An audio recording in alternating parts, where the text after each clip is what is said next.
Hi baby. Rishu, ఎవరిది baby అంటుంది? Hello, ఎవరు? హాయ్ సార్, నేను బజాజ్ ఫైనాన్స్ నుంచి మాట్లాడుతున్నాను. మీ అనుమానం తగలయ్యా. చెప్పండి మేడం. నేను షాపింగ్ పోవాలి, 10,000 తీసుకొని రా. ఏంటి, 10 లక్షలు లోన్ ఇస్తున్నారా? 10,000 ప్రాసెసింగ్ ఫీజు కట్టాలా?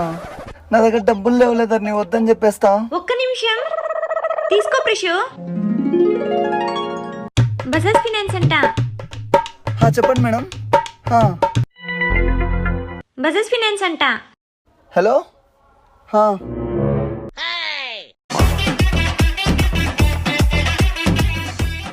ఎవరు ప్రిషు? ధరణి, మన 10 రోజుల్లో లోన్ వచ్చేస్తుందంట. ధరణి వెళ్ళిపోయింది, చెప్పురా. ఆ ఉస్తాన్ని విడాకులు ఇచ్చేచ్చు కదా, దాంతో పడలేకనున్నా.